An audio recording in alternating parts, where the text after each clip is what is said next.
We'll start recording. All right. So now everything we say is recorded for posterity and will be out there for public consumption and disapproval. Are I you should ready? be on my best behavior. Best behavior. Yes. Hi, Shell. How are you doing? Good. How are you, Sean? I'm good. I am really stoked that you have agreed to be my co-host this season for the podcast. That's pretty awesome. I'm excited.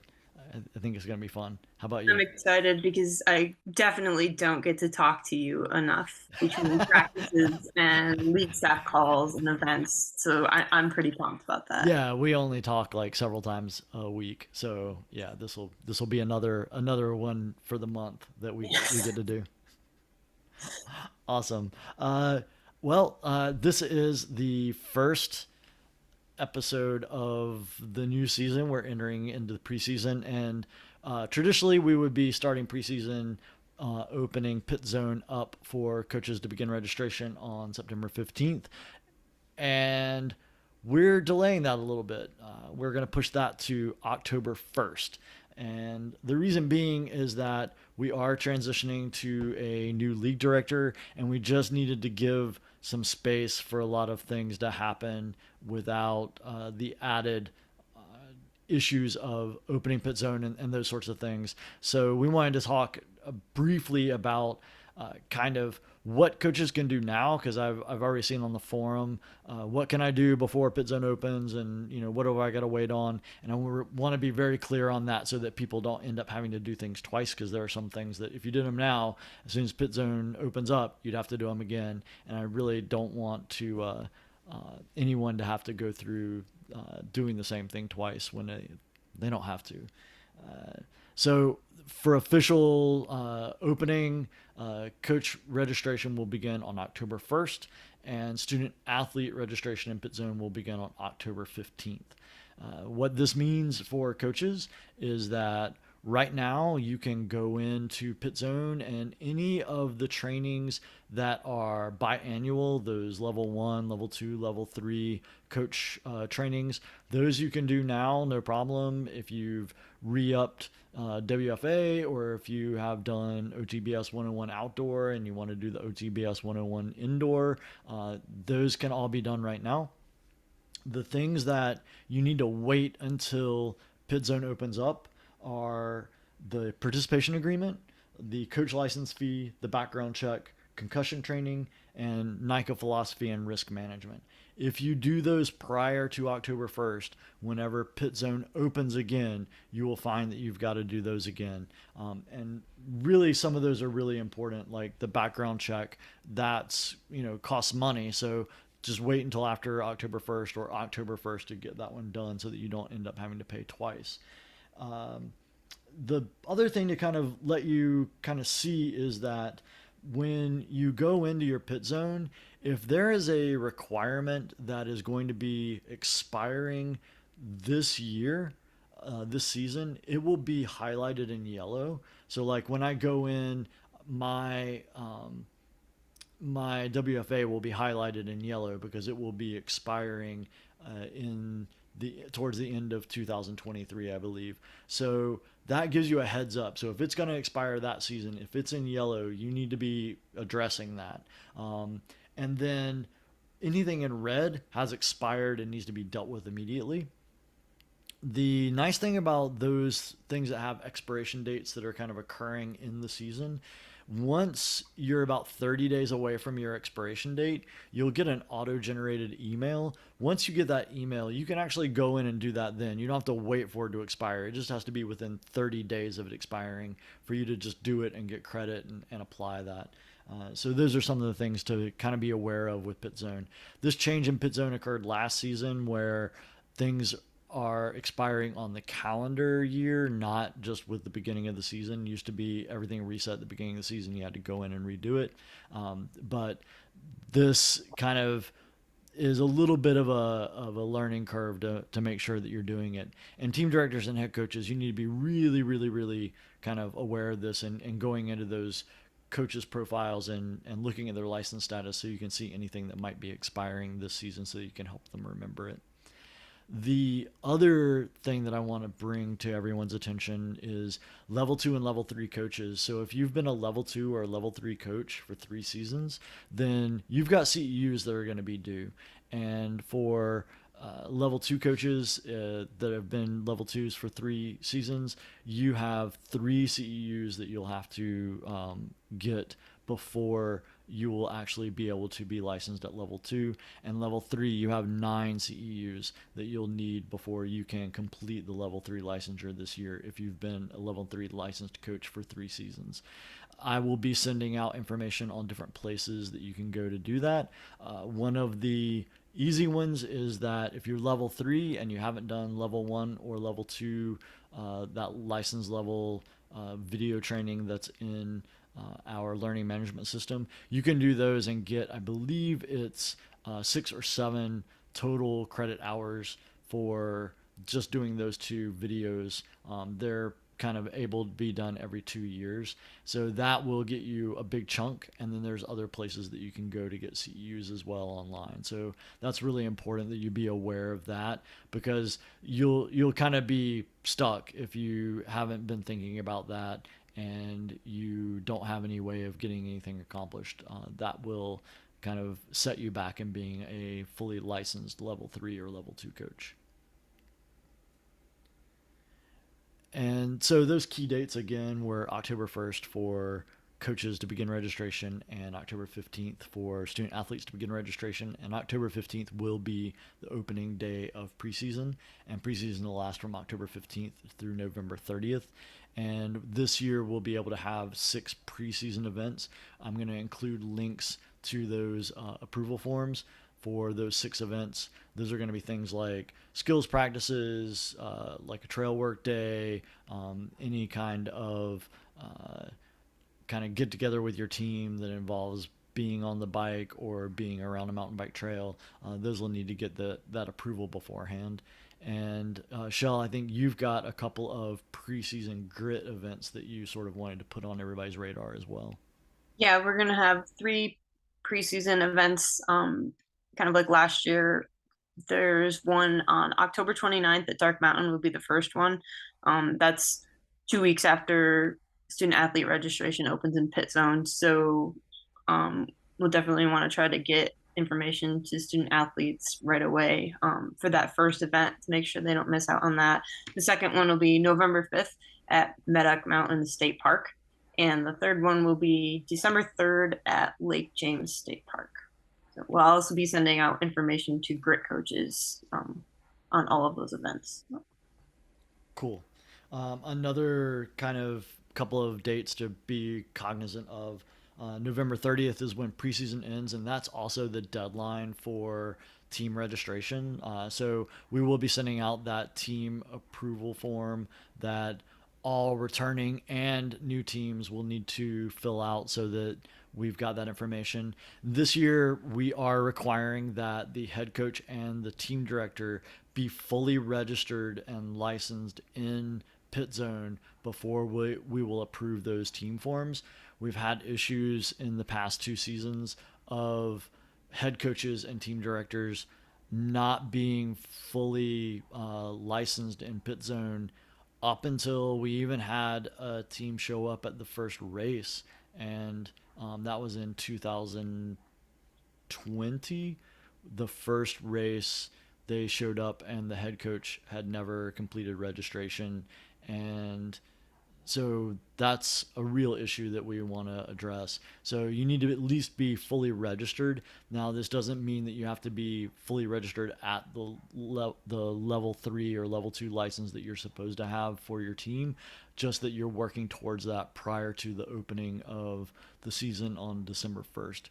So regular season will begin on December 1st, and that's when all of that licensure will need to be in place so that you are meeting all the requirements for your team for the season. After that, January 31st is going to be again the deadline for student athletes to register. And just really want to stress, I got multiple emails last season when We deactivated student athletes that had not fully registered by January 31st. And I got emails that said things like, this student athlete has been practicing with us all season and now they're deactivated. You, your team director and your head coach, but team directors, this is really your responsibility.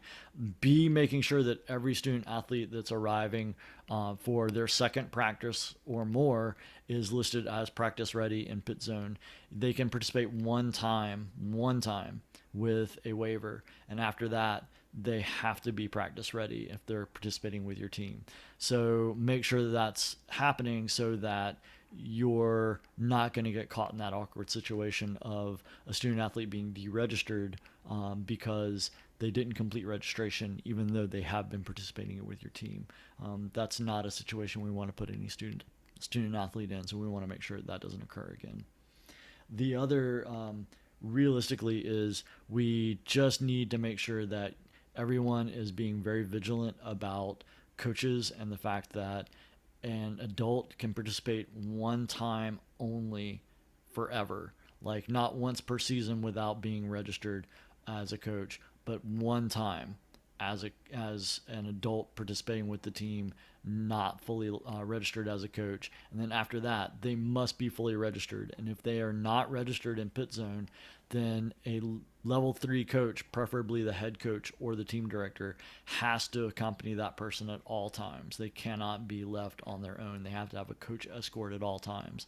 So with the waiver, coach escort one time, and then after that, they have to make the commitment and become a registered coach.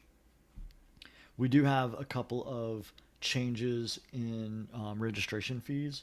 And so the student athlete season registration fee is going to be $220 this year. The coach registration fee is going to be $35 this year. And the race event registration fee, which is the fee that you pay per race, is going from 20 to 25. This means that a student athlete that's fully registered and participating in all 5 races is going to be in for $345 for a full season of participation. And that also includes any other events that they go to. And we are working on having more events besides the race and grit events. We will be looking to expand at least the adventure or the Teen Trail Core component this season as we're able to flesh those programs out a little bit more. And I think Shell, you're gonna be helping with getting that kind of going. So you've done such an awesome job with grit and the participation with that, and I think you've got some really great ideas for kind of fostering those programs into something with a little more meat on their bones than what they've had in the past. Yeah, I'd really like to see for our league to have some events going on that really cater to student athletes without a racing competition aspect. So they're not performance oriented, just about getting out and playing bikes together and exploring. Focus on that adventure aspect that I think a lot of kids are really in this for that don't get the full experience of race weekend that the kids that are performance oriented do. So And I think for me, racing kind of comes and goes, but just getting out and riding and exploring and going to new places and having fun with other people on bikes is kind of what mountain biking really is all about for me. Racing is fun, but those things are really sort of like my bread and butter for what I do on a mountain bike. yeah, I'm really excited to kind of expand some ideas for adventure events because I have realized in Grit some of our most performance oriented student athletes also really enjoy getting the chance to just get out and ride and have fun. So, Yeah, not every ride has to be a training ride.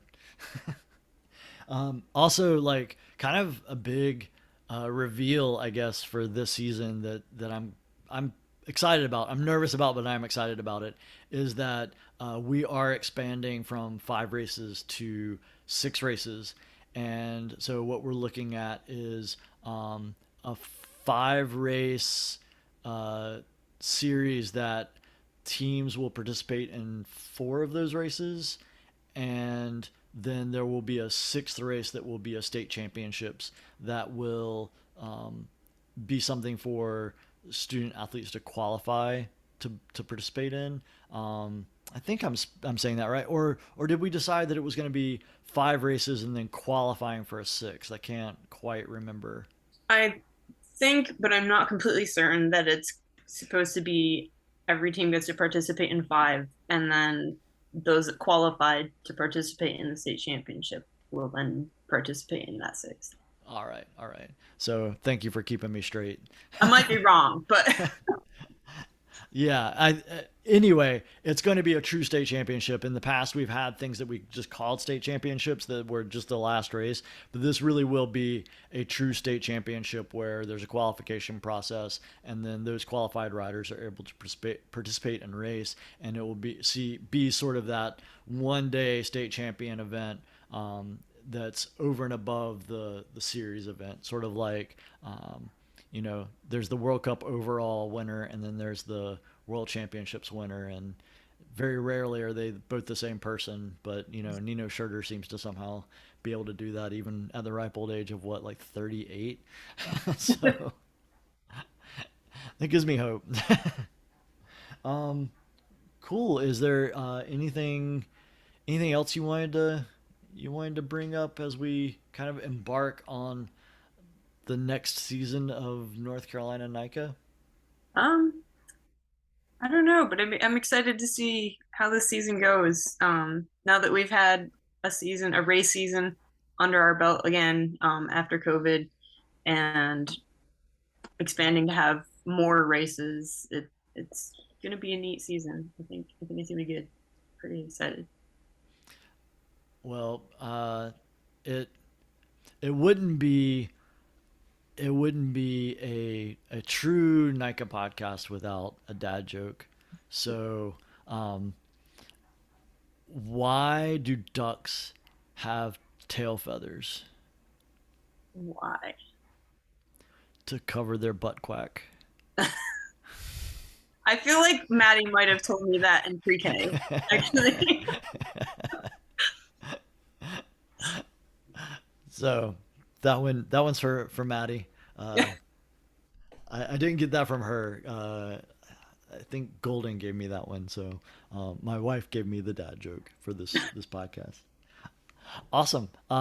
Yeah, short and sweet one. We've got lots of work to do, and more that'll be coming out. Be looking for those emails coming your way, and they're going to be dense with information. So read everything. It's important that you read your emails. A lot of questions can be answered from reading the email, and it will help out with everyone. That way, it can be shared along. Yeah, I think that's pretty much it. Yeah. Yeah. All right. Well, um, sorry that this is coming out so late. We had a big bad storm here, and I've been without internet, and so finally got internet so we could hook up and record. So with that being said, thank you, Shell, and we'll talk to you soon. Yeah, thanks.